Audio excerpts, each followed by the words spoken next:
So with Hunter x Hunter coming back from another hiatus with a new chapter, I thought it would be appropriate to finally bring the series to the channel, as I've never actually talked about its power scaling. However, I think that everyone can agree that overall, this verse isn't all that powerful compared to other shonen series like Naruto or Bleach. So instead, let's do some lower stakes power scaling and put Kid Goku from chapter 1 of Dragon Ball into one of the most important parts of the world of Hunter x Hunter, the Hunter exam. What if, instead of hunting Dragon Balls with Bulma, he instead tried to become a professional hunter? Would he have what it takes, or does Goku need a bit of training from Master Roshi before he could take on such a challenge? Let's find out. If you like this kind of stuff, make sure to like and subscribe, and let's jump right in.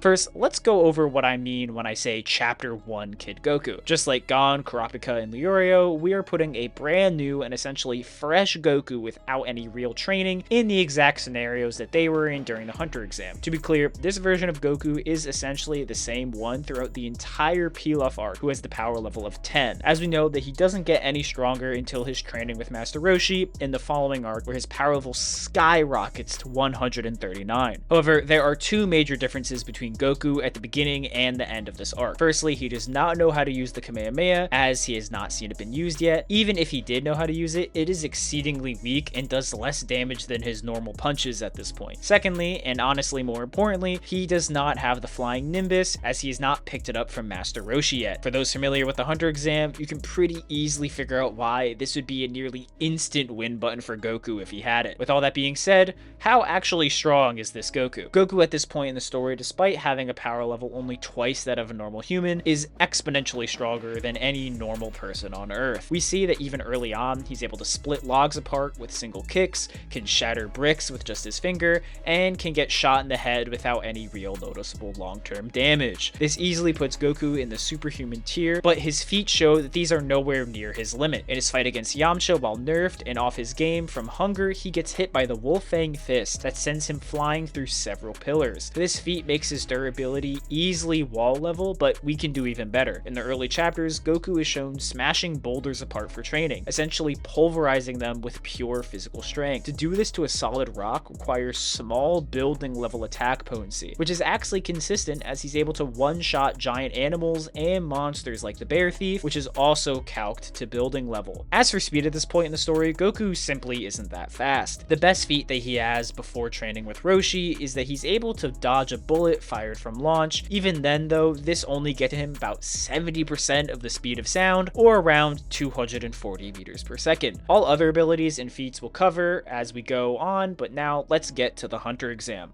Now, the Hunter exam is notorious for being different each year, so the only one we can really compare Goku to is the one we see at the start of Hunter x Hunter, which is the 287th exam. This exam is broken up into 5, but technically 6 different phases that allow the Hunter Association to determine both the physical, mental, and unique abilities of the individual. The first phase is technically a pre-exam in which guides give various tests in order to determine if the individual is worthy of participating in the exam. This phase entirely depends on who you come across and who's tests you, but I think it's pretty clear that Goku certainly meets the absolute basic standards of participating in the exam. While something like a mental test might be an issue, the only mental test we actually see was passed by Gon, literally not saying anything, so the bar isn't exactly that high. Phase 1. The first actual universal challenge of the Hunter exam is the extended run through a tunnel of over 80 kilometers, followed by a run up the stairs that puts the person into Swindler's Swamp, a foggy swamp full of dangerous and deceptive monsters. We know this run took over 6 hours and only 150 people were able to complete it. So does Goku have the stamina to complete this run?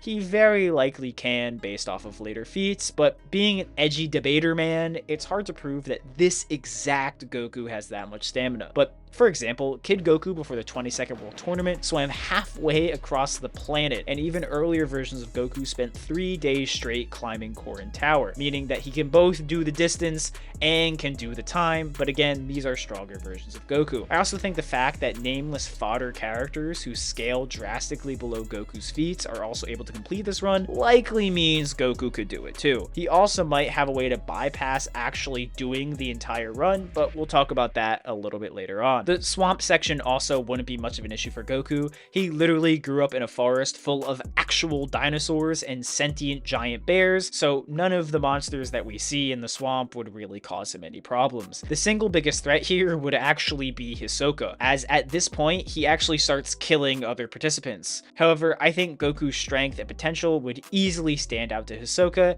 and he'd be allowed to live. But in a straight up honest fight, Goku at this point in the story would lose badly to Hisoka. Hisoka scales above pretty much the rest of the Phantom Troop, and by extension some Chimera Ants up to a certain point. Therefore, he should be at least City Block level, which is thrashing Goku before even taking into account Bungee Gum and all the other hacks that having Nen would give. Still, making it out of the swamp, Goku would enter phase 2 of the test.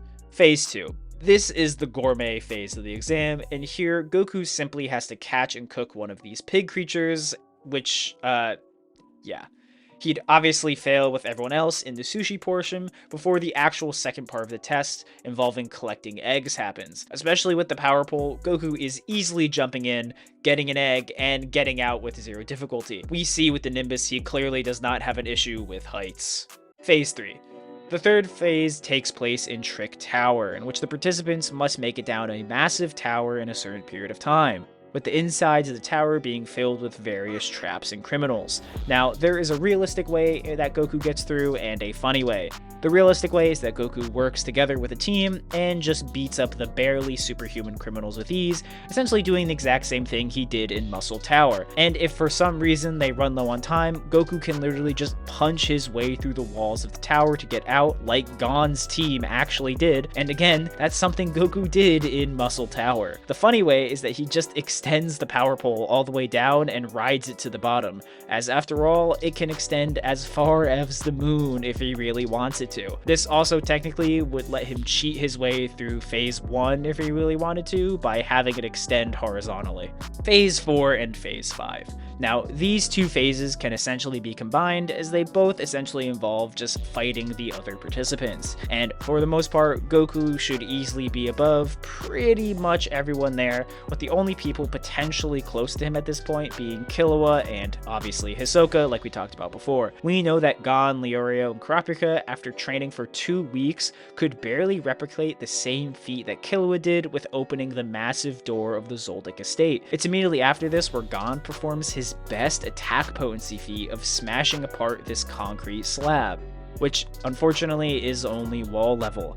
Hunter characters don't really start to reach Kid Goku's level until basic Nen application is involved during the Heavens Arena arc. In fact, the first major attack potency feat of a Nen user comes out to around building level, which is essentially the same as Goku's rock smashing feat, and that absolutely stunned Gon and Killua when they saw it. Speed isn't much better, as Killua is clearly depicted to be one of the fastest participants besides Hisoka, with his best feat being ripping out a prisoner's heart before he could react. While this might seem insanely fast, this only comes out to about 96 meters per second, which is less than half as fast as Kid Goku's bullet dodging feat, which again was over 200 meters per second. This isn't even taking into account Goku's martial arts training, which would put him above most other participants, especially in phase 4. Plus, if during any of these challenges a full moon happens to be out, well, then everyone might be screwed until Netero shows up. So yeah, even when taking the weakest possible Goku, he would probably still pass the Hunter exam with flying colors. Could he solo the Hunter verse at this point? Absolutely not. But it does show that in comparison to other series, even Goku's basic potential makes him an absolute monster. With that being said, thank you to my members who got to see this video early, and I'll catch you guys in the next one. See ya.